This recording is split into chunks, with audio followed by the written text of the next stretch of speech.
الله أكبر ولله الحمد. السلام عليكم ورحمة الله وبركاته. أعوذ بالله السميع العليم من الشيطان الرجيم. بسم الله الرحمن الرحيم.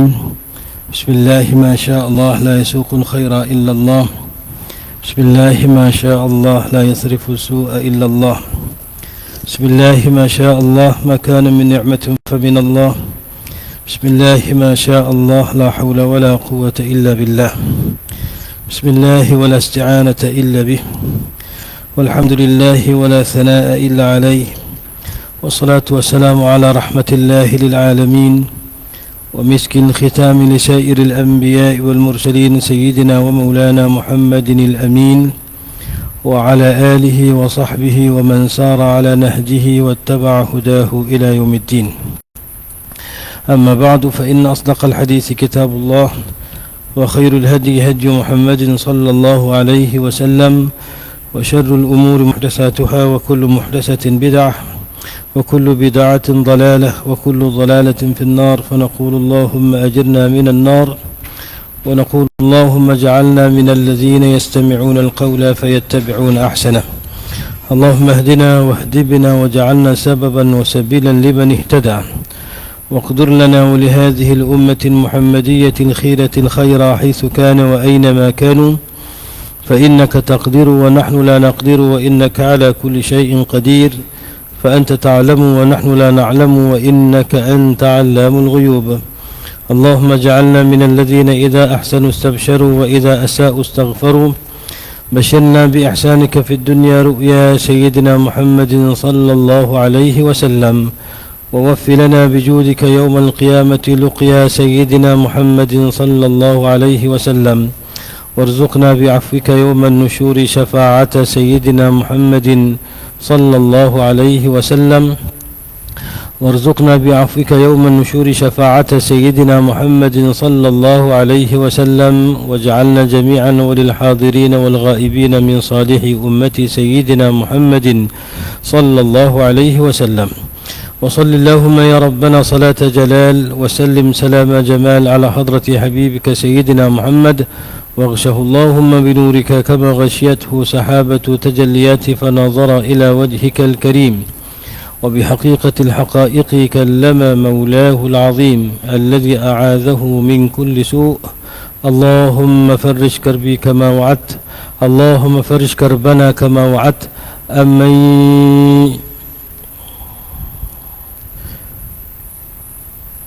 اللهم صل وسلم عليه وعلى آله وصحبه أجمعين وبعد. Alhamdulillah thumma alhamdulillah. Pertama syukur kehadrat Allah Subhanahu wa taala dengan limpah kurniaan hidayah dan taufik daripada Allah. Pada malam ini Allah Subhanahu wa taala kurniakan kebaikan.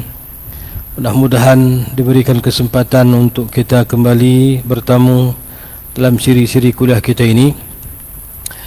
Selesai alhamdulillah beberapa minggu yang lalu Ramadan telah berangkat pergi meninggalkan kita dan mudah-mudahan Allah Subhanahu wa taala kurniakan kesempatan insya-Allah untuk kita kembali bertemu dengan Ramadan pada masa-masa akan datang insya-Allah. Mudah-mudahan kita tersenarai daripada kalangan hamba-hamba Allah yang bukan berpisah selamanya dengan Ramadan tetapi untuk seketika waktu walaupun beredarnya masa dan zaman tetapi kesan daripada didikan dan kesan daripada apa yang kita dapat dalam bulan Ramadan itu berkekalan insya-Allah sehingga kita bertemu pada Ramadan yang akan datang. Walaupun begitu kita tidak mampu untuk mengelak diri daripada perkara-perkara yang tidak elok dan tidak mampu untuk melaksanakan apa yang baik melainkan dengan limpah kurnia dan inayah pemeliharaan daripada Allah Subhanahu wa taala. Kerana Allah Subhanahu wa taala itulah Tuhan yang sekalian makhluk itu mengadu harap dan juga bermohon kepadanya. Kita mohon kepada Allah untuk Allah Subhanahu wa taala selamatkan kita daripada segala perkara yang bahaya dunia dan akhirat. Begitu juga kita mohon kepada Allah untuk mendapat manfaat dan kebaikan pun kita mohon kepada Allah Subhanahu wa taala. Yang dalam kesempitan al-muttar amman yujibul mutarra idza da'ahu wa yakshifu su' yang Allah sebut dalam Al-Quran. Siapa lagi orang ataupun siapa lagi Tuhan, tak ada selain daripada Allah yang boleh mengurniakan pertolongan dan menjawab permohonan dan permintaan mereka yang berada dalam kesulitan, dan juga yang mengurniakan dan menjawab sekalian doa permintaan melainkan hanya Allah Subhanahu wa taala. Amman yujibul mutarra idza da'ahu wa yakshifu su'. Siapa lagi selain daripada Allah yang boleh membebaskan seseorang yang ditimpa dengan kesulitan dan menunaikan segala permintaan dan permohonan melainkan Allah Subhanahu wa taala. Sebab itu jangan berhenti daripada terus berdoa kepada Allah supaya Allah kurniakan hidayah dan taufik untuk kita kekal di atas jalan taat kepada Allah, dan juga dikurniakan inayah, pemeliharaan daripada Allah agar terhindar kita semua insya-Allah daripada segala keburukan, kecelakaan dan kecelakaan dunia dan akhirat insya-Allah. Mudah-mudahan Allah rahmati kita semua insya-Allah. Allahumma amin ya karim. Kita sambung pada malam ni insya-Allah kitab kita ni, iaitu kitab Ar-Rawdatul Bahiyyah fi syarh al-ahadits al-qudsiyah al-arba'iniyah. 40 hadis kursi yang telah disusun oleh Syekh Al-Allamah Sayyidina Syekh Al-Allamah Mulla Ali Al-Qari rahmatullahi alaihi ridwanuhu, wa nafa'ana Allah bi'ulumihi wa bi asrarihi wa bi anwarihi wa bihi fid darain amin. Dan yang mensyarahkan hadis tersebut Syekhna Syekh Muhammad Nazir Maktabi. Nasallallahu ta'ala an yamunna alaihi wa iyana bi ar-rahmah wa al-khair fid darain, kama nas'aluhu subhanahu wa ta'ala an yarzuqana al-khair wal barakat bi barakati masyayikhina wa a'immatina salafan wa khalafan fid darain amin. Kita masih lagi berada pada hadis yang ke-15. Hadis yang ke-15 berkenaan dengan Allah Subhanahu wa taala menzahirkan tanda-tanda kekuasaan dan keagungan kebesaran Allah Subhanahu wa taala kepada hamba-hambanya, dengan Allah Subhanahu wa taala menyebut sebahagian daripada kurniaan Allah kepada hamba-hambanya, kepada makhluknya. Hadis ni agak panjang. Saya ingat malam ni pun kita tak habis baca syarah tu, perlu kepada lagi 2 sesi kuliah baru habis insya-Allah. Cuma malam ni kita sambung sikit lagi insya-Allah. Kita baca dulu macam biasa. Sebelum kita sambung tempat syarah hadis itu, kita baca dulu teks hadis ini, mudah-mudahan mengambil berkat daripada membaca hadis-hadis baginda Rasulullah sallallahu alaihi wasallam, termasuk hadis kursi. Kerana hadis kursi ini takbir ataupun ucapannya itu daripada baginda Rasulullah sallallahu alaihi wasallam dan maknanya daripada Allah Subhanahu wa taala. Muka surat 82, matan ataupun teks hadis duduk pada muka surat 82.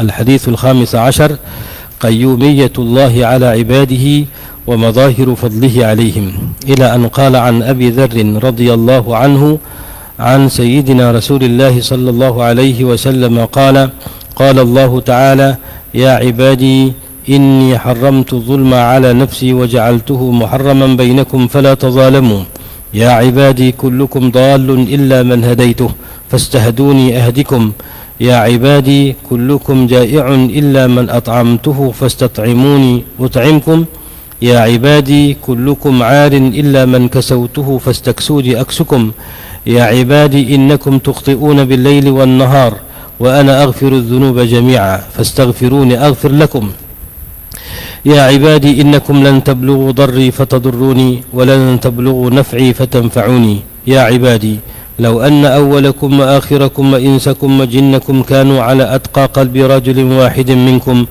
ma zada dhalika fi mulki shay'a ya ibadi لو أن أولكم وآخركم وإنسكم وجنكم كانوا على أفجر قلب رجل واحد ما نقص ذلك من ملكي شيئا يا عبادي لو أن أولكم وآخركم وإنسكم وجنكم قاموا في صعيد واحد فسألوني فأعطيت كل إنسان مسألته ما نقص ذلك مما عندي إلا كما ينقص المخيط إذا أدخل البحر يا عبادي إنما هي أعمالكم أحصيها لكم ثم أوفيكم إياها فمن عمل خيرا فليحمد الله ومن وجد غير ذلك فلا يلومن إلا نفسه.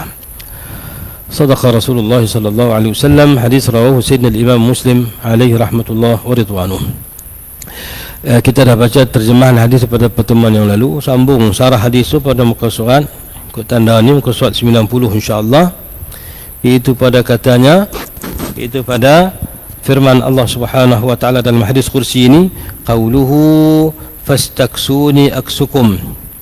qauluhu ta'ala, firmannya Allah Ta'ala dengan apa yang disebutkan oleh baginda Rasulullah SAW, fastaksuni aksukum, maka hendaklah kamu minta pakaian kepadaku, maka aku akan pakaikan kamu, yakni tutupkan tubuhmu dengan pakaian. Itu lanjut daripada yang kita baca hari itu. Allah menyatakan, ya ibadi kullukum arin illa man kasautuh, wahai hambaku sekalian kamu itu ar ni makna terdedah keaibannya, atau dalam bahasa mudah ni bertelanjang lah, tidak berpakaian. Ar ni makna tak berpakaian. Pakaiannya ada dua, ada pakaian dipanggil pakaian hissi, pakaian yang tutup tubuh kita ni, yang kita buat dengan pakaian, dengan kain, dengan apa, tutup tubuh ni, tutup tempat yang mengaibkan pada tubuh kita, dia panggil aurah, tutup keaiban yang ada pada zahir tubuh kita. Itu pakaian yang zahir, hissi dia panggil, pakaian pada fizikal. Ada pakaian dipakai pakaian ma'nawi, pakaian yang tak ada rupa kain ataupun tak ada macam potongan lagu ni lagu seluar baju yang ada pada tubuh kita ni, tapi pakaian disebut pakaian pada makna, pakaian ma'nawi. Apa dia? Taqwa Allah, itulah bertakwa kepada Allah Subhanahu wa ta'ala. Maka hak duduk tutup tubuh kita, kain baju ni pun adalah kurniaan daripada Allah. Yang buat baju ni, orang buat kain kapas, cotton apa semua tu, ambil daripada apa? Ambil daripada makhluk yang Allah Ta'ala ciptakan, diproses, maka Allah ilhamkan ilmu, boleh buat pakaian. Kita ni Allah bagi akal. Kalau Allah tak bagi akal, kita pun tak tahu nak gunting kat mana, nak gunting kat tu kat ni, kita pun tak tahu. Jadi bahan hak kita guna tu pun Allah ciptakan, kita cuma ambil adun proses dengan ilham yang Allah Ta'ala bagi, maka terhasillah pakaian. Kita tak mencipta, kita cuma mengambil munafaat daripada makhluk yang Allah Ta'ala cipta. Jadi kita ni bukan khaliq, kita muntafi', kita ada mengambil manfaat saja. Walaupun orang Melayu dalam bahasa kita kata pereka kan, atau pencipta, disebut pencipta. Penciptanya pada nisbah makhluk saja, bukan pencipta dengan makna yang hakiki. Karena pencipta dengan makna yang hakikat hanya Allah Subhanahu wa ta'ala. Lain pada Allah itu tidak dinamakan khaliq. Lain pada Allah semua makhluk, walaupun dia terkenal dengan penciptaan itu dan ini. Penciptaan itu hanya sekadar apa? Hanya sekadar mengadun ataupun memanfaatkan apa yang Allah Ta'ala dah cipta, bukan mencipta sesuatu daripada tak ada kepada ada. Yang tu tak ada siapa boleh buat, melainkan hanya Allah. Ijadu syai'in min adamin, mengadakan sesuatu yang tak ada, itu hanya apa? Khusus milik Allah Subhanahu wa ta'ala. Tu baru panggil pencipta. Mengadakan sesuatu yang tak ada, yang tak ada Allah bagi ada, tu pencipta. Manusia, makhluk tak ada kuasa itu. Manusia hanya apa? Hanya ambil apa yang Allah dah cipta dengan ilham dan ilmu yang Allah Ta'ala kurnia, maka dia adun atau konon ni mengambil manfaat daripada apa yang Allah Ta'ala ciptakan. Jadi Allah sebut, Allah peringatkan kita dengan satu nikmat yang besar, iaitu nikmat Allah tutup kehidupan kita ini daripada keaiban dan kecelaan. Sama ada tutupan itu tutupan yang bersifat fizikal, hissi, itu pakaian yang tutup tubuh kita, dan juga tutupan yang namanya ketakwaan dan petunjuk hidayah yang Allah bagi, yang menutup kita daripada segala kecelaan dan kecelakaan azab Allah Subhanahu wa ta'ala. Itu kita baca dah, ya ibadi kullukum arin illa man kasautuh, wahai hambaku sekalian kamu itu tak berkaian melainkan orang yang aku pakaikan padanya pakaian. Sambung malam ni, qauluhu fastaksuni aksukum, maka mintalah, tuntutlah pakaian daripada aku, maka aku akan tutupkan tubuhmu daripada tutupkan tubuhmu, ataupun aku akan pakaikan kamu dengan pakaian yang menutup dirimu daripada keaiban. Baik, sampai kepada qala syarihu rahmatullahi alaihi wa hifdhuhu wa inayatuhu wa ridwanuhu, ay saluni dhalika mu'taqidina annahu la ahada yaqdiru ala iksaikum ghairi li'anni khaliqul kisai wa malikuh. Makna Allah suruh kita minta tuntut pakaian tu bukan makna doa ya Allah turun pakaian dari langit, bukan. Bukan kita minta pakaian turun 1 dozen, turun 1 bungkus daripada langit, bukan. Itu cerita Piramli macam tu. Yang dimaksudkan sini apa maksud fastaksuni ay saluni atau is'aluni. Saluni ay utlubuni, minta kepadaku. Zalika, yang demikian itu, yakni minta supaya Allah kurniakan pakaian pada kita, bukan hanya pakaian yang tutup tubuh kita ni. Macam mana Allah kurniakan pakaian tutup ni? Iaitu Allah Subhanahu wa taala lapangkan rezeki kita. Allah Subhanahu wa taala kurniakan akal untuk kita apa? Untuk kita tutup tubuh kita, dan Allah kurniakan petunjuk Allah untuk kita tutup tubuh kita. Hidayah Allah Ta'ala tu, dengan hidayah itulah kita tutup tubuh kita daripada keaiban. Dengan hidayah itulah juga kita tutup diri kita daripada kecelaan. Jadi hidayah tu dia memperanan 2 sekali. Sama ada apa? Sama ada hal yang berkaitan dengan fizik. Yang tutup tubuh ni pun dengan sebab ada hidayah lah. Kalau tak ada hidayah, dia tak berasa nak tutup. Kalau tidak ada hidayah dan taufik, dia tak berasa nak tutup aurat. Walaupun dia ada duit, dia boleh beli pakaian, lebih pada tu dia boleh beli. Ada orang yang kadang-kadang kereta dia tutup daripada cermin depan sampai cermin belakang, tapi tuan kereta tak tutup juga aurat. Hidayah, taufik. Jadi kita minta pakaian, yakni minta Allah kurniakan petunjuk kepada kita, lapang rezeki dan berikan taufik supaya kita tutup tubuh kita daripada keaiban, dan tutup juga diri kita selamat daripada kecelaan dan kemurkaan Allah Subhanahu wa taala. Nak minta kepada siapa? Minta pada Allah. Saluni, mintalah kepada aku. Zalika, yang demikian itu, yang minta apa? Minta supaya Allah Subhanahu wa taala tutupkan kita keaiban. Mu'taqidina, dalam keadaan kita beriktikad dengan sepenuh keyakinan. Mu'taqidin makna dalam keadaan kita berpegang percaya sungguh-sungguh dengan sepenuh yakin, itu dia panggil mu'taqid. Mu'taqidin dengan makna kita beriktikad.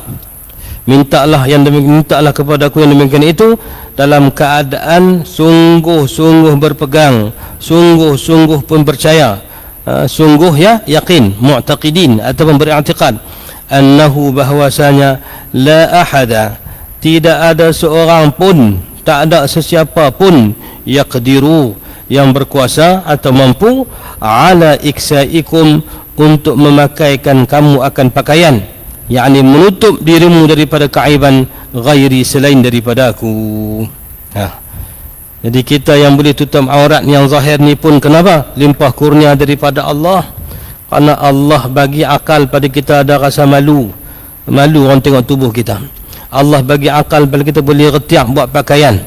Yang tukang lagi lah kan, tukang lagi lah. Kita tak tukang ni, orang bagi apa selalu embuh lah. Tapi tukang Allah bagi dia pandai kok ni, tak apalah bertukang kat mana pun. Yang penting tutup aurat bagi cara syarak, sama ada laki-laki dan juga perempuan. Jangan pakai pakaian yang terlalu jarang. Jangan juga pakai pakaian yang terlalu ketat. Pakaian yang apa? La yashifu wa la yasif. La yashifu wa la yasif. Jangan ketat sehingga menampakkan bentuk tubuh, wala yasif, dan jangan jarang sehingga menyifatkan bahagian tubuh kita sampai nampak warna kulit dan sebagainya. Jarang pun tak boleh, ketat sangat pun tak boleh. Tak kira laki-laki dan perempuan. Jenis pakai ketat ni bukan orang perempuan saja, orang laki-laki pun kalau pakai ketat sangat hukumnya siapa tu juga. Kerana fitnah pada pandangan bukan hanya orang perempuan. Cuma kita fokus pada orang perempuan lebih. Sebab apa? Sebab bentuk tubuh orang perempuan itu dia lebih mendatangkan fitnah daripada laki-laki. Tapi badan orang laki-laki tak difitnahkan, fitnah juga. Seperti mana orang laki-laki suka tengok orang perempuan juga dia ada keinginan dan syahwatnya tengok orang laki-laki. Bahkan zaman fitnah akhir zaman ni bukan laki-laki dan perempuan lah, sama-sama jantan mengenai kerja, sama-sama perempuan pun kadang-kadang tak tawan halah. Na'udzubillah, Allahumma sallim. Jadi secara ringkas kalau kata pakaian tutup aurat itu pakaian yang la yashifu wa la yasif, yang tak terlalu ketat dan tidak menyifatkan, yakni tidak jarang sehingga menyifatkan apa yang ada pada tubuh kita. Maka kita boleh tutup aurat ni pun dengan kurniaan Allah. Dengan sebab rezeki Allah bagilah kita boleh tutup tubuh kita ini. Dengan sebab hidayah dan kurniaan limpah kurnia Allah, Allah kurniakan kita taqwa sehingga kita taat patuh kepada Allah, tak buat benda yang boleh mendedahkan keaiban kita nantinya di akhirat dengan perbuatan dosa yang dilakukan. A'udzubillah. Jadi minta pada Allah. Maka kita minta pada Allah mu'taqidin, dengan sepenuh i'tiqad. Bukan dalam bab minta ni saja, dalam bab apa pun kita minta, doa kita tu mesti mu'taqidin, dalam keadaan kita beriktikad, yakni percaya sungguh, yakin sungguh, yang boleh memberi, yang memberi bekas itu hanyalah Allah, yang sebenar memberi itu hanyalah Allah. Al-mu'ti huwa Allah, yang bagi hanyalah Allah. Walaupun tangan manusia yang huluk mai, tapi itu limpah kurnia daripada Allah, yang tu sebab saja. Tapi yang menjadi musabbibul asbab Allah. Semua hal lah, bukan dalam bab ni saja. Hak kita baca ni yang ada kaitan dengan hadis ni kan, minta pada Allah mu'taqidin. Yang lain pun kita doa apa pun mu'taqidin. Kita minta Allah ampunkan dosa, mu'taqidin bi anna Allah huwal ghafur rahim. Kerana sepenuh i'tiqad Allah tu Maha Pengampun lagi Maha Pengasihani. Kita minta Allah lapangkan rezeki, mu'taqidin bi annahu subhanahu huwar razzaqul wasi'ul hakim. Allah itulah sebenar Tuhan yang memberikan rezeki dan juga yang maha bijaksana. Apa benda kita minta? Minta dengan sepenuh keyakinan. Termasuk dalam bab ni kita minta Allah Subhanahu wa taala tutup keaiban kita, atau dalam bahasa kiasnya pakaikan kita pakaian yang tutup keaiban, dengan makna Allah lapangkan rezeki kita, beri petunjuk supaya kita boleh tutup tubuh kita benda yang kena tutup, dan beri taufik juga supaya kita boleh beramal taat, bertakwa kepada Allah Subhanahu wa taala. Mu'taqidin, dalam keadaan beriktikad dan sepenuh yakin, annahu bahwasanya la ahada, tidak ada seorang pun, tak ada sesiapa pun, tak ada sesuatu pun, yaqdiru ala iksaikum, yang mampu untuk memakaikan kamu akan pakaian ghairi, selain daripada aku, yang selain daripada Allah. Lianni, kerana sesungguhnya aku khaliqul kisai wa malikuh, akulah yang menciptakan pakaian dan juga yang memilikinya. Kerana semua benda itu adalah penciptanya Allah Subhanahu wa taala. Allah itu khaliqu kulli syai'in, Allah cipta segala sesuatu. Semua makhluk itu khaliqnya, penciptanya ialah Allah Subhanahu wa taala. Maliknya, pemiliknya, malikuh ialah Allah Subhanahu wa taala. Yang kita duk guna ni hak siapa? Hak saya. Ni rumah siapa? Rumah saya. Ni tanah milik siapa? Milik saya. Itu apa? Itu hanya atas jalan apa? Atas jalan pinjaman saja. Atas jalan pinjaman dengan perakuan syariat. Tanah tu kita usaha, kemudian apa? Jadi hak kita. Kemudian kita buat geran tumbuh nama kita contohnya. Maka orang lain tak boleh ceroboh. Siapa ambil hukumnya hak, siapa ceroboh hukumnya haram, kerana tak dapat apa? Tak dapat kebenaran tuannya. Itu dia panggil apa? Dia panggil milikkan secara majas, atau milikkan pada i'tibar syarak saja. Tapi al-malikul haqiqi, pemilik yang sebenar Allah. Kita milik Allah, segala sesuatu langit bumi ini, semua makhluk itu milik Allah Subhanahu wa taala. Tapi Allah ni Maha Pemurah, tak apalah. Yang abang kata hak hang pun tak apa, pasal apa? Agama peraku, agama terima, tak apa, tak salah. Bahkan agama bela pula, dah hak kamu, ada bukti kata hak kamu, maka orang lain tak boleh ceroboh. Kalau orang nak minta beli, jual beli, nak bayar nilai, kena bayar nilai macam mana yang kamu sebut contoh dia. Yang tu diperakukan syarak. Jadi hak milik hak atas kita ni, yang kita nisbah pada diri kita ni, ini cuma atas jalan majas, atas jalan kiasan saja, ataupun atas jalan i'tibar syarak saja. Adapun hak milik yang sebenar, segala-galanya milik Allah Subhanahu wa taala. Dunia wal akhirah, dunia dan akhirat, 7 petala langit dan bumi, wa ma bainahuma, yang berada di antara keduanya, dan sekalian alam yang nampak dan tak nampak, semua itu pemiliknya Allah, yang kita dah ulang berapa belas kali hari-hari, alhamdulillahi rabbil alamin. Allah itu pemilik dan pentadbir sekalian alam. Jadi oleh kerana itulah kita jangan apa? Jangan tertipu dengan syaitan. Sebab itu kadang-kadang walaupun hak kita, tapi kalau ada benda yang kita boleh bertolak ansur, hak kita boleh jual. Kalau dia nak, dia beli, dia setuju orang, kita boleh beli. Tapi oleh kerana kita tengok kawan ni, tempat ni dia nak buat kebajikan, kawan ni nak buka tempat ni tempat pengajian, atau dia nak buat tanah, nak buat sekolah ke, ataupun dia nak buat pusat rawatan percuma ke, nak buat satu bangunan pusat rawatan percuma untuk orang yang sakit, yang tak mampu, maka tempat di sini kita cari dana, cuma nak buat tempat dulu. Kita boleh jual kalau kita nak jual.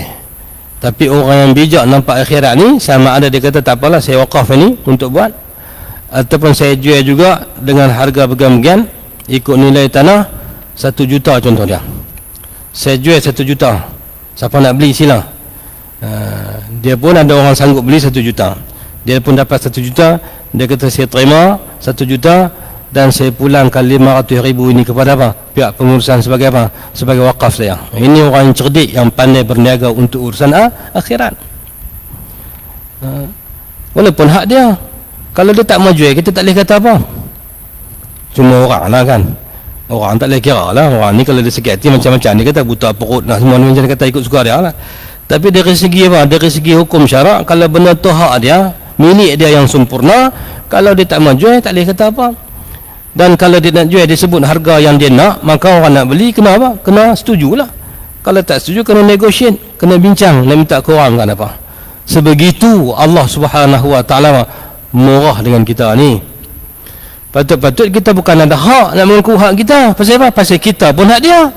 Kita kata tanah ni aku usaha, baik hang usaha, hang tu siapa? Kita pun Allah Ta'ala buat. Riang kita, kudrat kita Allah bagi, akal kita pun Allah bagi. Tanah hak kita usaha ataupun Allah yang cipta. Layakkah kita nak nisbah? Ikut tak layak.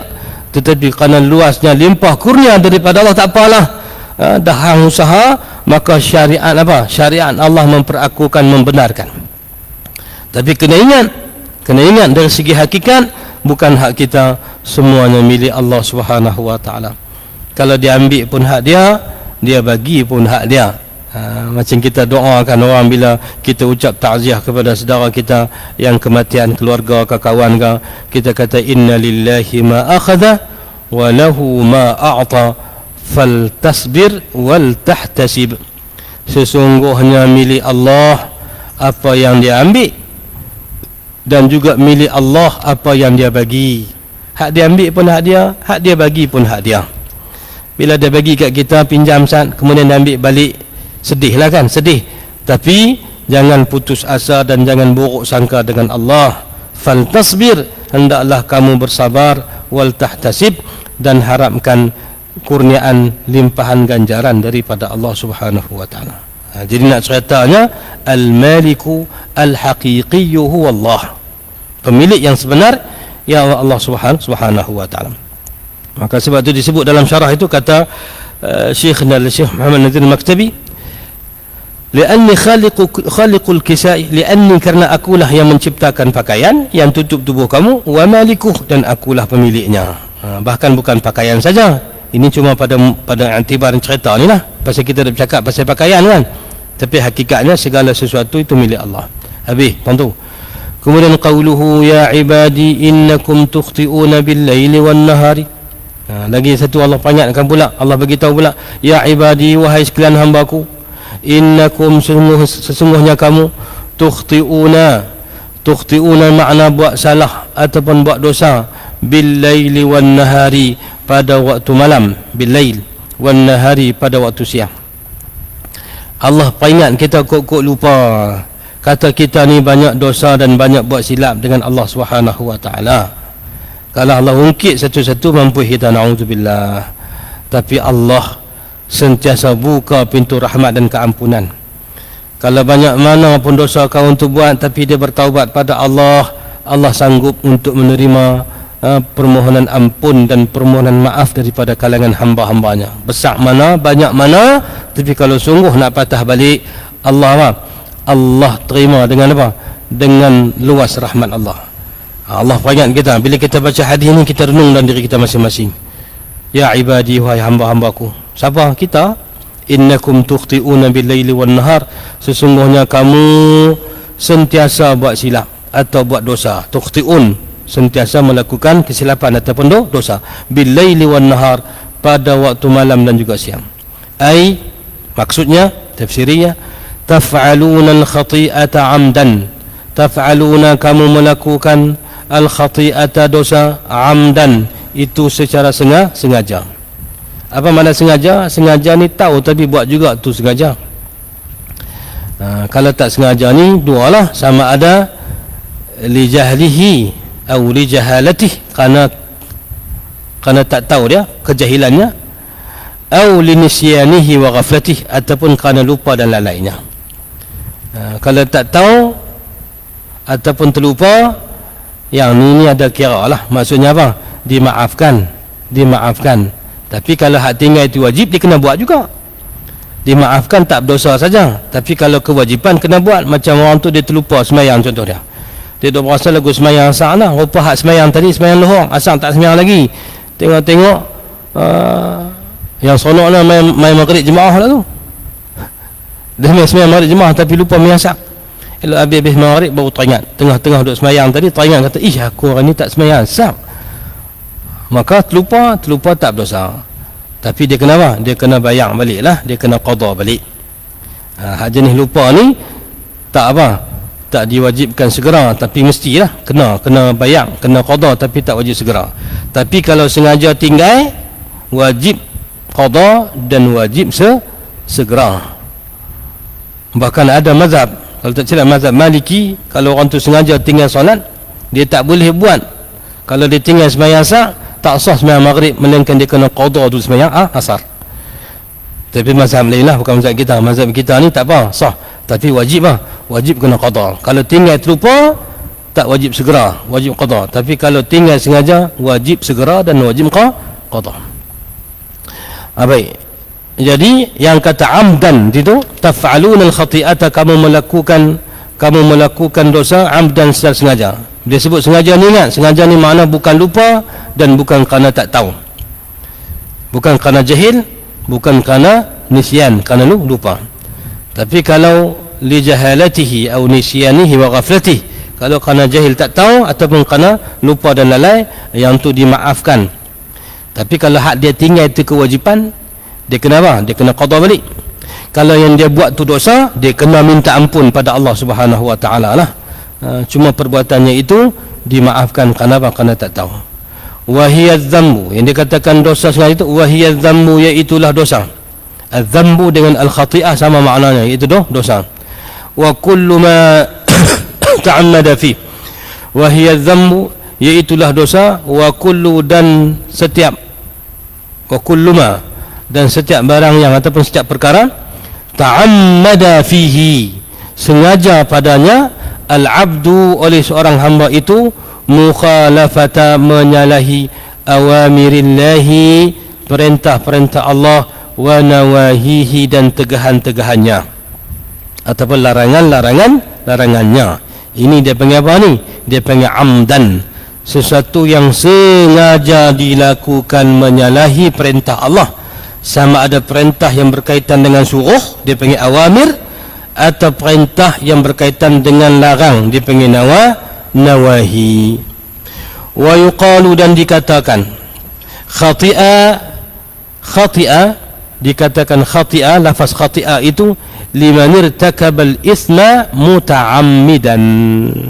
Disebut khati'a, lafaz khati'a ataupun khati'ah itu liman, iaitu bagi seseorang yang irtakaba dengan makna iqtarafa, iaitu orang yang melakukan al-ithma, dosa, muta'ammidan, dalam keadaan dia sengaja.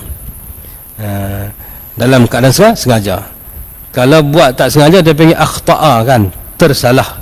Tapi kalau khati'a, itu makna kesalahan dosa yang dibuat dengan sengaja, dia panggil khati'a. Tapi kalau akhta'a makna salah, tapi salah yang tak bawa kepada apa? Dosa, tersilap. Ini bahasa Arab lah. Bahasa ni bahasa yang yang kaya, berubah makna mengikut apa? Istiqaqat, pecahan kata. Bahkan satu benda tu kadang-kadang boleh apa? Disebutkan atau dinamakan, disifatkan dengan apa?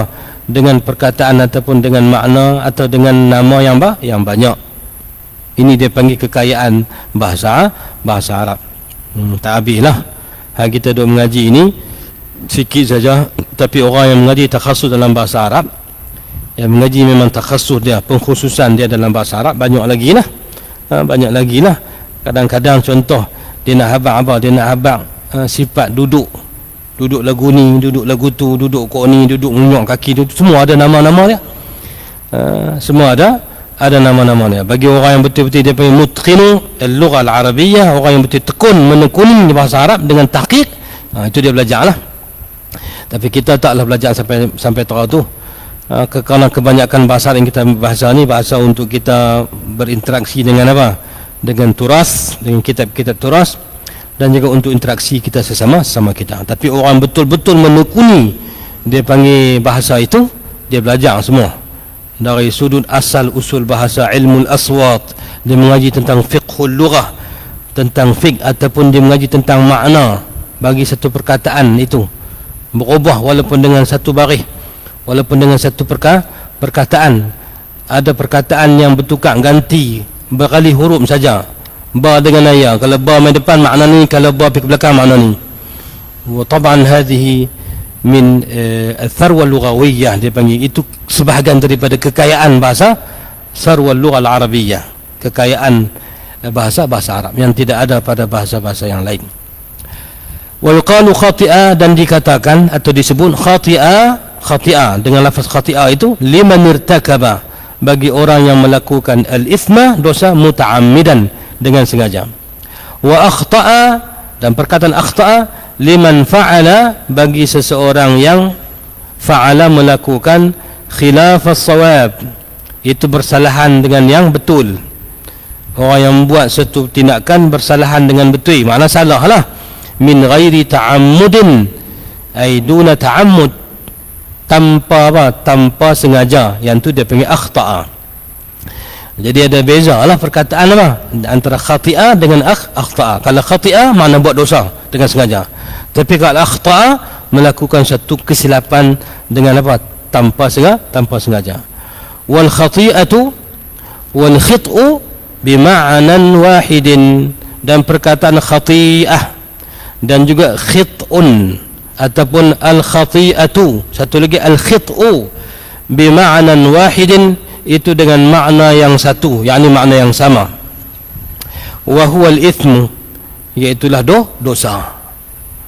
Perkataan khit'un ataupun khati'atun, itu maknanya dosa. Ini bahasa sikitlah, kita bacalah, ambil dengar ataupun ambil faham. Siapa yang ada mengaji asas bahasa Arab, mungkin dia boleh terima sikit. Siapa yang tak ada asas, tak apalah, ambil dengar saja, ambil tahu tentang keindahan dan betapa tekunnya bahasa Arab ini. Wa yuqalu li fa'ilihi khati'un, wa yuqalu, dan disebut atau dikatakan li fa'ilihi, bagi pelakunya, bagi orang yang berbuat dosa itu, khati'un. Itu orang yang buat dosa lah, dia bilang khati'un.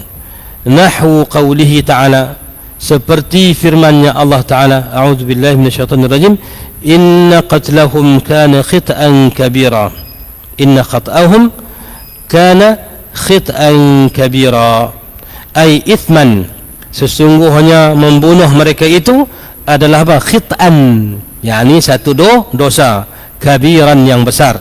Makna khit'an di sini yakni ithman. Khit'an itu sama makna dengan apa? Khati'atan, yaitu ithman. Ini dia panggil perkataan yang sinonim, perkataan yang seerti, dia panggil mutaradifat dalam bahasa Arab. Jadi perkataan itu dia ambil contoh, inna qatlahum kana khit'an kabira, ay inna qatlahum kana khati'atan kabira atau ithman kabira. Makna khit'an ini makna ithman, ay maknanya, makna perkataan khit'an itu ithman, iaitu dosa. Wa qawluhu, dan firman-Nya Allah Subhanahu wa taala, wa in kunna la khati'in, dan sesungguhnya kamilah yang telah berbuat apa? berbuat salah atau berbuat dosa. Khati'in dengan makna athimin, yakni yang berbuat dosa. Tapi untuk ramai kita kata athimin ataupun athimun. Kalau seorang kita kata athimun, athimun ke athiman ke hak mun man min tu, yang tu dia panggil ikut Arab lah. Tapi perkataan tu kalau seorang athimun, seorang yang buat dosa kita panggil athimun. Kalau ramai dia panggil athimuna ataupun athimina. Al-ithmu makna dosa. Ithmu makna dosa. Kawan-kawan, bila kita pernah dengar perkataan-perkataan ni, kod-kod lah kita jumpa dalam bacaan ataupun dalam doa kita, mudah-mudahan kita kita fahamlah apa yang kita baca tu. Kita fahamlah apa yang kita baca tu. Kita mengaji tata bahasa ringkas-ringkas ini paling tidak untuk bagi betul baca doa pun tak apa dah. Quran tak apa, Quran kita tak gaduh dah, pasal Quran tu siap dah, sempurna dah. Cuma belajar baca bagi betul je. Tapi perkataan lain kita nak baca tu kadang-kadang kalau kita tak tahu tata bahasa, kita baca tak kena. Yang patut kita baca ramai, kita baca seorang contohnya. Kita doa jadi imam, kita kata Allahumma a'inni ala zikrika wa syukrika wa husni ibadatik. Semua amin kata amin. Taklah salah. Tapi orang yang faham makna, kita kata pada imam ni doa kat dia seorang, kita doa amin semua. Allahumma a'inni makna ya Allah bantulah aku. Kalau kita nak baca ramai-ramai, kita baca Allahumma a'inna ala zikrika wa syukrika wa husni ibadatik. Tapi tak apalah kalau tersalah dalam bacaan tu, salah pada sebutan, tapi imam yang baca tu yang i'tiqad dia doa untuk semua, mudah-mudahan Allah Ta'ala sampaikan juga. Cuma kalau tahu kenapa betul lah, kenapa betul. Taib. Habis selesai kita tentang khati'ah tu. Khati'ah makna apa? Dosa. Perkataan ni zambun, perkataan ni ithmun, tu semua sama maknanya. Jadi manusia ni Allah kata, wahai hamba-Ku, kamu sentiasa ulang-ulang buat dosa siang dan malam. Wal ibadu mu'arraduna lirtikabiz dzunubi fil laili wan nahari. Wal ibadu, dan sekalian hamba, mu'arraduna, terdedah, lirtikabiz dzunub, pada melakukan dosa. Lirtikabiz dzunub yakni firtikabiz dzunub, terdedah pada melakukan dosa. Fil laili, pada waktu malam, wan nahari, pada waktu siang. Haitsu yaqa'una fihima, haitsu di mana yaqa'una mereka terjebak ataupun terjatuh, fihima, pada keduanya. Keduanya apa? Keduanya yang ni pada malam dan siang. Yaqa'u fihima, hima ataupun huma dalam bahasa Arab ni makna untuk musanna. Jadi fihima tu pada keduanya apa? Yakni pada malam siang. Fihima yakni fil laili wan nahar. Tahta, di bawah. Kamu terjatuh, tergelincir, atau kamu rebah, atau kamu jatuh pada keduanya pada waktu malam dan siang dengan berbuat dosa. Tahta sultani, tahta makna di bawah, sultanin nufus, di bawah kekuasaan ataupun di bawah apa? Pengaruh an-nufus, nafsu ataupun di diri kamu. Wal ahwa, dan hawa kamu. Nafsu makna diri kita, al-ahwa sama makna an-nafsul ahwa, iaitu hawa ni makna keinginan hawa dengan ha tu. Tapi kalau nama apa? Nama ibu kita, itu nama isteri Sayyidina Adam, itu bukan hawa, itu Hawa dengan huruf ha, al-wawul musyaddadah ba'din al-alif al-mamdudah. Hawa'u, bukan hawa. Melayu kata Adam dan hawa lah. Al-hawa makna apa? Nafsu. Yang nama zawju Sidna Adam Hawa bil ha, waw bersyaddah kemudian alif mamdudah. Hawa yakni al-hawa jamaknya, pluralnya ahwa, itu hawa nafsu. Wasyayatin, dan juga syaitan. Jadi manusia ni terdedah pada berbuat dosa siang dan malam, jatuh pada waktu malam dan siang berbuat dosa. Kenapa? Karena berada di bawah sultan, kekuasaan ataupun pengaruh an-nufus, nafsunya, wal ahwa, dan hawa, keinginannya, wasyayatin, dan juga syaitan. Kenapa? Karena syaitan tak pernah berhenti daripada berusaha menyesatkan manusia daripada jalan kebenaran. Bahkan dia bersumpah pada apa? Pada Allah. Iblis tu dia panggil apa? Ketua syaitan lah. Abul Jin, yang bapa segala jin itu syaitan, iblis. Adapun syaitan adalah jin yang kufur kepada Allah Subhanahu wa taala. Syaitan ni makhluk yang dilaknat oleh Allah, iblis yang dilaknat oleh Allah. Maka kita jangan ikutlah jejak langkah iblis. Tapi ada ulama menyebut sejahat-jahat iblis, dia ingkar untuk sujud Ada satu posting yang orang hantar kerana ucapan dalam bahasa Arab, maknanya lebih kurang, sejahat-jahat iblis itu dia ingkar untuk sujud pada siapa? Untuk sujud hormat kepada Nabi Allah Adam AS. Tapi orang yang tak tunaikan sembahyang, dia lebih teruk dalam bab itulah. Dia lebih teruk daripada iblis. Kenapa? Kerana dia ingkar untuk sujud kepada Tuhan Sayyidina Adam dan Tuhan sekalian makhluk, iaitu Allah Rabbul Alamin. Betul berat tinggal sembahyang ni berat. Baik. Jadi manusia terdedah dengan sebab apa? Punca manusia terdedah buat dosa ni sama ada dengan waswas syaitan atau dengan runtunan nafsu dan keinginannya. Ini sebahagian daripada musuh kita. Betul, ada dalam hadis sebut, diriwayatkan al-mu'minu baina khamsi syada'in, kan? Kita baca dulu. Orang beriman itu dia berada antara 5 halangan musuh dia. Apa dia? Yang pertama, mukminin yubghiduh, orang beriman yang apa? Mukminin yahsuduh, orang beriman yang hasad dengki pada dia. Yang kedua, munafiqin yubghiduh, orang munafik yang membencinya. Yang ketiga, kafirin yuqatiluh, mereka yang kufur yang memeranginya. Yang keempat, syaitanin yudilluh, syaitan yang menyesatkan dia. Yang kelima, nafsin tunazi'uh, hawa nafsunya yang sentiasa untuk menggelincirkan dia daripada jalan takwa kepada Allah. Allah tahu pasal kita pun Allah buat, iblis dan syaitan pun makhluk Allah Subhanahu wa taala juga. Dan Allah tidak rahsiakan perkara itu. Allah tak pernah buat zalim pada kita. Walaupun pasal apa ya Allah pergi buat iblis ni, tak ada iblis aman dunia. Nah, kita tak boleh tanya lagu tu. Pasal apa? Pasal Allah berhak untuk buat apa Allah nak buat. Wa yaf'alullahu ma yasha'u wa yakhtar. Allah berhak untuk buat apa Allah tentu dan apa yang Allah tetapkan. Kita tak berhak tanya. Tapi Allah tak pernah buat zalim pada kita. Walaupun Allah ciptakan iblis dan kuncu-kuncunya begitu perangai mereka, tetapi Allah berikan panduan jalanan takwa dan jalanan hidayah kepada kita untuk kita terhindar daripada tipu daya iblis. Maka Allah kata apa? Wa qawluhu, sampai kepada firman-Nya, wa ana aghfiru dzunub. Wahai hamba-Ku, walaupun kamu tak berhenti buat dosa siang malam, tetapi aku, kata Allah, wa ana, sedangkan aku ini aghfiru dzunub, adalah Tuhan yang mengampunkan, yakni yang sentiasa mengampunkan dosa-dosa. Ana aghfiru ni dipanggil dan fi'lun mudari'un yufidu at-tajaddud wal istimrar. Sesuatu yang maknanya apa? Berlangsungan. Jadi aghfiru makna aku senantiasa mengampunkan, adz-dzunuba, dosa-dosa.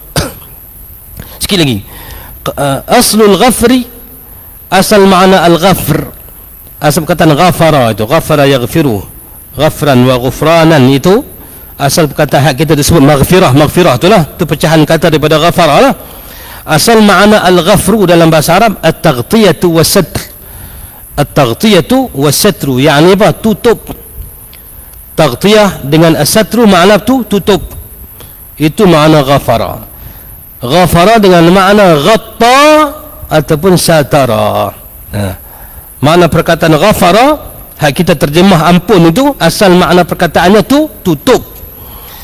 Jadi orang yang Allah ampunkan dosanya apa? Allah Ta'ala tutup keaiban dia dan Allah padam kejahatannya. Sebab itu dia panggil maghfirah. Dia panggil maghfirah. Maka dia kata aslul ghafri, asal perkataan al-ghafru itu ataupun ghafara itu at-taghtiyah, iaitu batu tutup. Wasatr sama makna, atful bayan, makna tu tutup. Taghtiyah dan satru makna sama. Ghatta pun tutup, satara pun tutup. Ni kita panggil apa ni? Ghita ar-ra's. Ghita atau mughatti ar-ra's, tutup kepala. Macam orang perempuan pakai tudung kan, Dia panggil sitru. Macam kita tutup aurat, dia panggil apa? Dia panggil sitrul aurah. Atau satrul aurah, makna tutup aurat. Makna satara, ghatta, tu tutup. Sama makna ghafara. Maka dia kata asul ghafri at-taghtiyatu wa satr. Wa ghafara Allahu dhunubahum. Apa makna ghafara Allahu dhunubahu? Kita terjemahlah. Ghafara makna mengampunkan oleh Allah dhunubahu akan dosa-dosanya. Apa makna ampun di situ? Ay sataraha wa afa anha.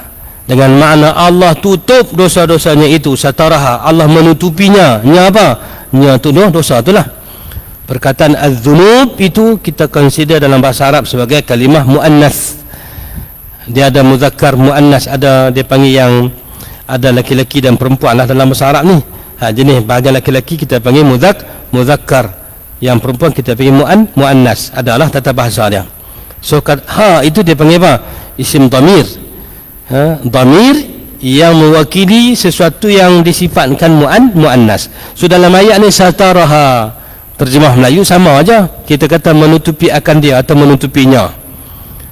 Betul orang kata mengaji kitab Jawi senang kan? Jangan. Mengaji kitab Jawi hak tulis Melayu tu kadang-kadang tak kena gaya. Dia lebih suka daripada mengaji bahasa Arab ni. Bahasa Arab kalau sebutnya kita tahu nak patah balik ke mana nya tu. Sebab hu dengan ha tu tak sama. Kalau ha tu patah balik kepada muannas, kalau hu patah balik kepada muzakkar. Tapi kalau kita Jawi muzakkar ke muannas ke dia semua terjemah dengan nya saja. Lepas tu jangan duk sembang rahang. Kata saya tak baca kitab-kitab Melayu ni, saya baca kitab Arab saja. Try baca tengok. Dah hang pandai sangat. Jangan. Tak mau baca tak apa, tapi jangan sebut perkataan lagu tu. Itu perkataan menghina yang tak ada dalam kamus penuntut ilmu dan juga apa para ulama. Ilmu tak ajar kita merendah-rendahkan orang. Ilmu tak ajar kita untuk kita menyindir dan atau menghina orang yang tidak. Sebab itu orang yang betul-betul berilmu ni Allah angkat darjat dia.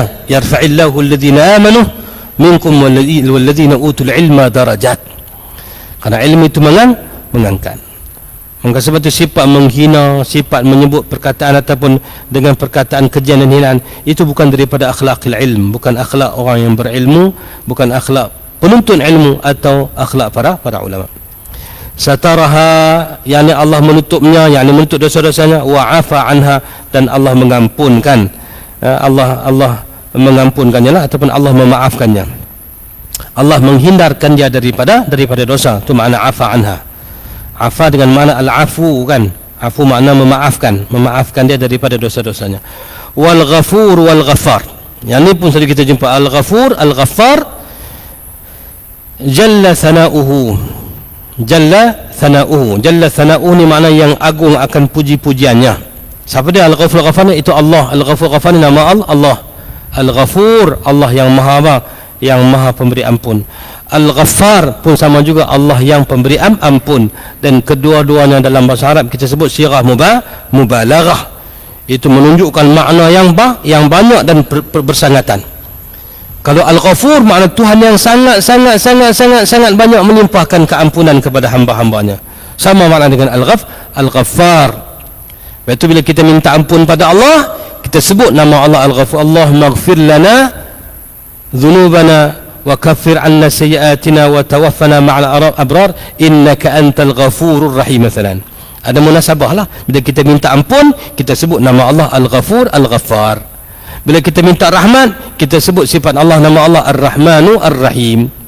Kalau kita minta kurniaan, kita sebut Al-Mu'ti. Kita minta rezeki, kita sebut Ar-Razzaq. Itu munasabahnya. Maka Al-Ghafur wal-Ghaffar, yakni Tuhan yang banyak menggunakan keampunan. Jalla thana'uhu, yang sangat agung kepujiannya. Huma keduanya yakni dua nama tadi Al-Ghafur Al-Ghaffar itu min abniyati al-mubalaghah. Itu daripada binaan kata al-mubalaghah dengan makna mubalaghah. Ada mustalah, ini istilah dalam tata bahasa, dalam nahwu dan saraf dalam bahasa Arab ni. Mubalaghah makna sesuatu yang menunjukkan makna yang lebih daripada biasa. Kadang-kadang melalui perkataannya ghafir, yang mengampunkan. Tapi kalau ghaffar, itu yang sangat-sangat mengampunkan. Kita dalam bahasa Melayu pun begitu. Kita kata jauh juga. Ada juga tu mana tak jauh sangat, tapi kalau jauh tak sangat, itu makna jauh sungguh lah. Itu dia panggil sirah mubalaghah. Kalau ditanya boleh minum, pahit tak? Dia kata pahit juga. Pahit juga tu tak pahit sangat lah. Tapi pahitnya amat. Dia sebut lagu tu dia panggil sirah mubalaghah lah. Campur pula dengan yang amat tu makna apa? Taukid. Sangat-sangat lah. Dalam bahasa Melayu pun dia ada. Dalam setiap bahasa dia ada dia punya itulah dengan makna yang seumpama. Fa min babil aula lebih lagi dalam bahasa Arab. Kalimah al-ghafur itu sirah mubalaghah. Sirah mubalaghah makna sesuatu yang menunjukkan makna yang bersangatan. Al-ghafur maha pengampun. Wa ma'nahuma, dan makna keduanya, yakni makna ghafur itu as-satiru, yang menutup, li dzunubi, bagi sekalian dosa-dosa ibadihi, hamba-hambanya, al-mutajawiz, yang apa? Yang memaafkan. Mutajawiz ni makna yang melampaui ataupun yang tak ambil kira lah. Mutajawiz ni kita terjemah yang mengampunkan. Al-mutajawizu yakni yang mengampunkan. Macam kita doa dan doa sembahyang mayat ni, dengar, Allahumma in kana muhsinan fazid lahu fi ihsanihi wa in kana musian fatajawaz anhu. Tajawaz yani faghfir lahu aw fa'fu anhu aw fasturhu. Fakulluha min al-kalimat al-mutaqaribah bainaha ma'nan. Itu perkataan yang hampir sama. Tajawaz, u'fu, ighfir, ustur, sama makna. Jadi al-mutajawiz ini makna yang mengampunkanlah an khatayahum, daripada dosa-dosa mereka, wa sayyiatihim, dan kejahatan mereka. Wa hadza min fadlihi, dan ini merupakan sebahagian daripada apa? Fadlihi, limpah kurnianya Allah Ta'ala. Wajudihi, dan juga apa? Dan juga pemberian ataupun pemurahnya. Jud makna pemurah, judihi makna pemurahnya Allah Subhanahu wa Ta'ala. Wa ihsanihi, dan ihsannya Allah Ta'ala ila ibadihi, kepada hamba-hambanya. Saya nak habis sikit lagi bos, supaya kita masuk depan. Nak habis muka ni saja bos. Dan qauluhu jami'an, dan perkataan ataupun katanya dalam hadis qudsi di firman Allah, wa ana aghfiru dzunuba jami'an, dan aku yang sentiasa mengampunkan sekalian dosa jami'an. Jami'an makna kesemuanya. Apa makna kesemuanya? Isyaratun ila syumuli karamillahi ta'ala. Isyaratun itu merupakan isyarat ataupun petunjuk kepada apa? Ila syumul, kepada meliputinya ataupun kepada luasnya. Syumul dengan makna luasnya. Karamillahi, kemuliaan ataupun limpah kurnia daripada Allah Ta'ala. Wa umumi, dan umum, sama juga umum juga dengan makna luas. Afwihi, kemaafannya. Wa sabighi fadlihi, dan juga apa? Limpahan kurniaannya. Sabighi fadlihi makna limpahan kurniaannya. Jadi Allah sebut aku ampunkan dosa semuanya. Perkataan semua itu memberi isyarat bahawasanya Allah ni ampun dosa, tak kira kecil besar, Allah Ta'ala akan ampun. Banyak sikit Allah Ta'ala ampun. Dulu dosa lama ke baru, kalau kita minta ampun sungguh-sungguh pada Allah, Allah ampun. Kan kita selalu ulang hadis qudsi yang lain kan. Allah kata, abdi law balaghat dhunubuka anana as-sama' summa astaghfaruni aghfir lakum ma la ubali. Wahai hamba aku, kalau hamba yang berjumpa dengan aku, maksud kalau hamba patah balik kepada aku bertaubat, dosa kamu banyak sampai ke puncak langit sekalipun, dan kamu nak patah balik minta ampun padaku, aghfir lakum, aku akan ampunkan kamu, wala ubali, dan aku tak peduli banyak mana dosa yang kamu buat. Jadi perkataan jami'an ini menunjukkan isyarat luasnya, umumnya, besarnya keampunan, kemaafan Allah kepada hamba-hambanya. Wa tarhin, makna tarhin makna dan tarhin dan melemparkan. Wa tarhin, dan lemparan ataupun dilemparkan. Lil ya'si, ya'si makna putus asa. Al ya'su makna al qunut. Perkataan jami'an juga isyarat supaya apa?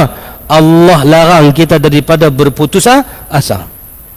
Tak kira dosa kecil, dosa besar. Dosa besar sekalipun jangan putus asa. Pasal apa? Pasal Allah janji nak ampun semua dosa. aku ni dosa banyak, hang tak apa sikit dah, banyak pun jangan kira. Pasal Allah sebut jami'an. Jami'an ni makna apa? Tak kira dulu kemudian ke, banyak sikit ke, besar kecil ke, Allah Ta'ala janji Allah akan berikan keampunan kalau sungguh-sungguh kita bertaubat dengan taubat yang nasuha. Tarhim lil ya'as, iaitu apa? Membuang perasaan ataupun sikap berputus asa an nufusi, daripada diri-diri al-mudnimin, orang yang berbuat dosa, at-taibin, yang sungguh-sungguh bertaubat kepada Allah. Kama jaa fi qawlihi subhanahu, seperti mana jaa telah datang, kama warada telah datang fi qawlihi subhanahu, dalam firman Allah Subhanahu wa taala, a'udzu billahi minasyaitonir rajim, qul ya ibadiyallazina asrafu ala anfusihim la taqnatu min rahmatillah innallaha yaghfirudz dzunuba jami'a. Shadaqallahul azim. Qul, katakan olehmu ya Muhammad, ya ibadiyallazina asrafu ala anfusihim, ya ibadiya, wahai hamba-hambaku, allazina, yang asrafu. Asal mana asrafuni makna yang berlebihan, maksudnya yang terlanjur, ala anfusihim, terlanjur atas diri mereka itu berbuat dosa. Asrafu ala anfusihim makna yang terlanjur melakukan dosa. La taqnatu, yani la tayasu, jangan putus asa, min rahmatillah, daripada rahmat Allah dan dari keampunan Allah. Innallaha yaghfirudz dzunuba jami'a, sesungguhnya Allah yaghfiru, sentiasa mengampunkan, adz-dzunuba, sekalian dosa, jami'an, kesemuanya. Dalam Quran pun sebut jami'an, dalam hadis kursi tadi pun sebut jami'an. Makna apa? Kesemuanya, menunjukkan isyarat semua dosa tak kira kecil besar Allah boleh ampunkan kalau seseorang itu benar sungguh ingin kembali kepada Allah.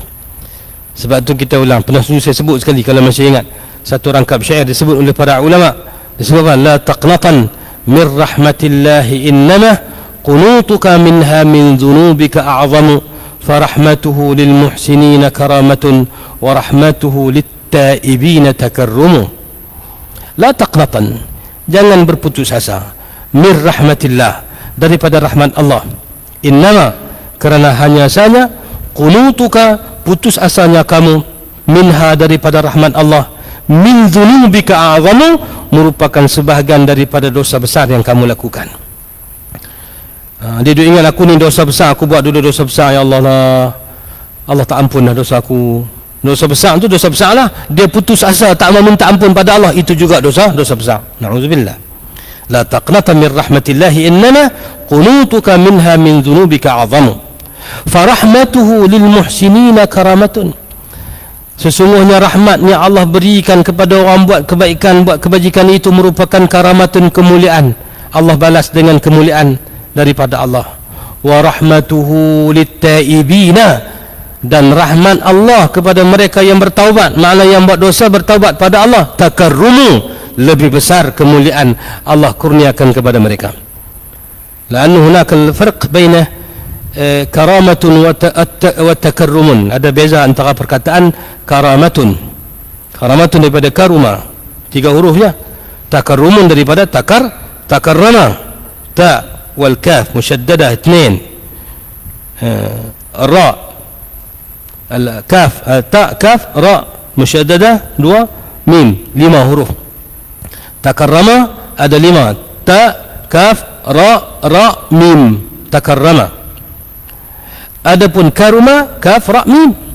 Dalam bahasa Arab galiban, biasanya ziyadatul mabna, bertambah bilangan huruf pada binaan kata, yadullu atau tadullu ala ziyadatil ma'na, itu akan bawa makna yang bertambah. Jadi karamatun itu kemuliaan Allah berikan kepada mereka yang berbuat ihsan. Takarrumu itu besar kemuliaan yang Allah limpahkan kepada mereka yang buat salah tapi mengaku salah dan kembali bertaubat pada Allah. Cuma jangan salah faham lah. Oh, kalau begitu kita buat dosa, pasal buat dosa ni bertaubat besar lagi, bukan. Ibarat tu bukan nak galak buat dosa, ibarat tu nak habaq jangan putus asa. Farahmatuhu lil muhsinina karamatun wa rahmatuhu lit taibina atau lil muznibina takarrumu, itu lebih besar kemuliaan Allah kurniakan. Khalas.